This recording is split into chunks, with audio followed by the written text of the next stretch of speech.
ಈ ತಪ್ಪಿಸ್ತ್ರು ಯಾರೇ ಇದ್ದರೂ ಕೂಡ ಯಾವ ಕಾರಣಕ್ಕೆ ಆಗಿದೆ ಏನಿದೆ ಗೊತ್ತಿಲ್ಲ. ಅದನ್ನು ಸರ್ಕಾರ ಗಂಭೀರವಾಗಿ ಪರಿಗಣಿಸ್ತದೆ. ತಪ್ಪಿಸ್ತ್ರ ಮೇಲೆ ನಿರ್ದಾಕ್ಷಿಣ್ಯವಾಗಿ ಕ್ರಮ ಕೈಗೊಳ್ತದೆ. ಸರ್, ರಾಜ್ಯ ಸರ್ಕಾರದ ಮೇಲೆ ಭರವಸೆ ಇಲ್ಲ, ಅದಕ್ಕೆ ಎನ್ಐಎ ಕೊಡಬೇಕು. ಎನ್ಐಎ ಕೇಸ್ ಹೇಳಿ ಅಲ್ಲಿ ನೋಡಿ, ಸುಮ್ಮನೆ ಎಲ್ಲಾನು ಎನ್ಐಎ ಅಂದ್ರೇನು? ಎನ್ಐಎ ಅಂದ್ರೇನು? ಟೆರರಿಸ್ಟು ಇದು ಇರೋದಕ್ಕೆ ಎನ್ಐಎ ಅಂತ ಗೊತ್ತಿಲ್ಲ ಆದವ್ರು ಮಾತಾಡ್ತಾರೆ. ಅಂದರೆ ಗೊತ್ತಿರೋ ರಾಜ್ಯ ಸರ್ಕಾರ ಆಯ್ತಪ್ಪ, ರಾಜ್ಯ ಸರ್ಕಾರ ಅದನ್ನು ಸಹ ಮಾಡ್ತಿದ್ರಲ್ಲಿ ಏನು ಮುಚ್ಚಿ ಮರಿದ್ರೆ ಪೊಲೀಸ್ ಮೇಲೆ ವಿಶ್ವಾಸ ಇಲ್ಲ. ಹೌದಾ? ಸರ್ಕಾರ ಒತ್ತಡ ಹಾಕ್ಬೋದು. ಹಾಗಿದ್ರೆ ಹಿಂದೆ ಇವ್ರದ್ದು ಸರ್ಕಾರದಾಗ ಅವಾಗ ಪೊಲೀಸರು ಅದೇ ಪೊಲೀಸರು ಇದ್ದಾರಲ್ಲ. ಹಿಂದೆ BJP ಸರ್ಕಾರ ಇದ್ದಾಗ ಅದೇ ಪೊಲೀಸರು ಇದ್ದಾರಲ್ಲ, ಅವಾಗ ವಿಶ್ವಾಸ ಇತ್ತಾ? ಪೊಲೀಸ್ ಇಲಾಖೆ ಅದು ಯಾರೇ ಇದ್ರು ಸರ್ಕಾರ ಇದ್ರು ನಾವು ಬದಲಾವಣೆ ಆಗ್ತೀವಿ. ಅಧಿಕಾರಿಗಳು ಅವರೇ ಇರ್ತಾರೆ.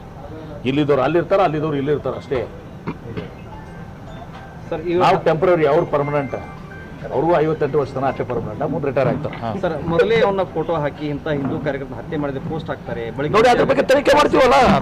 ತನಿಖೆ ಮಾಡಿ ಇವತ್ತು ದಿವಸ ತನಿಖೆ ಮಾಡಿ ಯಾವುದೇ ಇರಲಾರ್ದೆ ನಿಷ್ಪಕ್ಷಪಾತವಾದ ತನಿಖೆ ಮಾಡಿ ಅದು ಯಾರೇ ಇರಲಿ ಅವ್ರ ಮೇಲೆ ಕಾನೂನಾತ್ಮಕವಾಗಿ ಉಗ್ರ ಕ್ರಮಕ್ಕೆ ಕೊಡ್ತೀವಿ. ಹಿಂದೂ ಸಂಘಟನೆಗಳು ಹಾಗೆಂತೇನಿಲ್ಲ. ಇವತ್ತು ದಿವಸ ಯಾವುದು ನಮ್ಮ ಪಕ್ಷ ಕಾಂಗ್ರೆಸ್ ಪಕ್ಷ ಬಸವಣ್ಣವ್ರ ಸಿದ್ಧಾಂತ ಮೇಲೆ ಹೋಗುವಂಥದ್ದು, ಎಲ್ಲ ಧರ್ಮಗಳ ಎಲ್ಲ ಜಾತಿ ವರ್ಗದ ಜನರ ಪರವಾಗಿರುವಂಥ ಸರ್ಕಾರ. ಎಲ್ಲರ ರಕ್ಷಣೆ, ಒಂದೇ ಹಿಂದೂಗಳು ರಕ್ಷಣೆ ಮಾಡ್ತದೆ, ಮುಸಲ್ಮಾನರು ರಕ್ಷಣೆ ಮಾಡ್ತದೆ, ಜೈನರ ರಕ್ಷಣೆ ಮಾಡ್ತದೆ, ಕ್ರಿಶ್ಚಿಯನ್ರ ರಕ್ಷಣೆ ಮಾಡ್ತದೆ, ಬುದ್ಧಿಸ್ಟರ ರಕ್ಷಣೆ ಮಾಡ್ತದೆ. ಎಲ್ಲ ಜಾತಿ ವರ್ಗದ ಜನರನ್ನ ರಕ್ಷಣೆ ಮಾಡುವಂಥ ಸರ್ಕಾರ ನಮ್ಮದು.